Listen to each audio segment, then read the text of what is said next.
Hi friends, welcome back to my channel Vasu Kannada vlogs.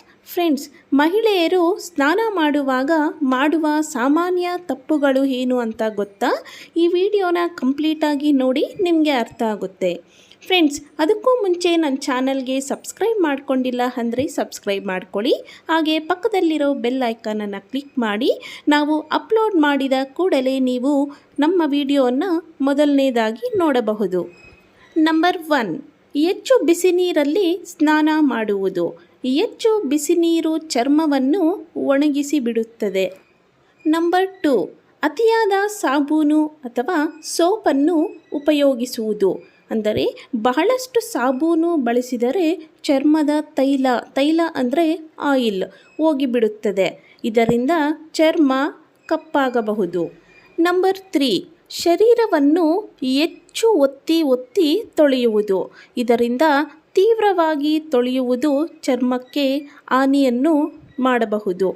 Number 4, ಒದ್ದೆ towel ಅಥವಾ sponge ಉಪಯೋಗಿಸುವುದು. ಒದ್ದೆ ಟವಲ್ನಲ್ಲಿ ಕೀಟಾಣುಗಳು ಇರುತ್ತವೆ. ಇದನ್ನು ಬಳಸಿದರೆ ಚರ್ಮದ ಮೇಲೆ ರೋಗ ಬರುವ ಸಾಧ್ಯತೆಗಳು ಹೆಚ್ಚಾಗಿರುತ್ತವೆ. ನಂಬರ್ 5, ಸ್ನಾನದ ನಂತರ ತೈಲ, ಆಯಿಲ್ ಅಥವಾ ಕ್ರೀಮ್ ಹಾಕದೇ ಇರುವುದು. ಸ್ನಾನದ ನಂತರ ಚರ್ಮ ಒಣಗುತ್ತದೆ. ತೈಲ ಅಥವಾ ಲೋಷನ್ ಹಾಕಿದರೆ ಚರ್ಮ ತಾಜಾವಾಗಿ ಇರುತ್ತದೆ. ನಂಬರ್ 6, ತಲೆಯ ಕೂದಲು ಒಣಗಿಸದೇ ಇರುವುದು.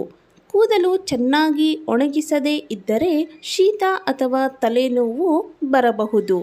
ಫ್ರೆಂಡ್ಸ್, ನೋಡಿದ್ರಲ್ಲ, ನೀವು ಸಹ ಈ 6 ತಪ್ಪುಗಳನ್ನು ಮಾಡಬೇಡಿ. ಈ ತಪ್ಪುಗಳನ್ನು ತಪ್ಪಿಸಿದರೆ ಚರ್ಮ ಆರೋಗ್ಯವಾಗಿ ಇರುತ್ತದೆ ಮತ್ತು ಸ್ನಾನ ತಾಜಾವಾಗಿ ಇರುತ್ತದೆ. ಫ್ರೆಂಡ್ಸ್, ಈ ವಿಡಿಯೋ ನಿಮಗೆ ಇಷ್ಟ ಆಗಿದ್ದರೆ ಲೈಕ್ ಮಾಡಿ, ಕಮೆಂಟ್ ಮಾಡಿ. ಹಾಗೆ ನಿಮಗೇನಿಸ್ತು ಅಂತ ಕಮೆಂಟ್ ಮಾಡಿ. ನಿಮ್ಮ ಫ್ರೆಂಡ್ಸ್ಗೂ ಸಹ ಈ ವಿಡಿಯೋನ ಶೇರ್ ಮಾಡಿ. ಹಾಗೆ ಮತ್ತೊಂದು ವಿಡಿಯೋಲ್ಲಿ ನಿಮ್ಮ ಮುಂದೆ ಬರ್ತೀನಿ. Thanks for watching my video.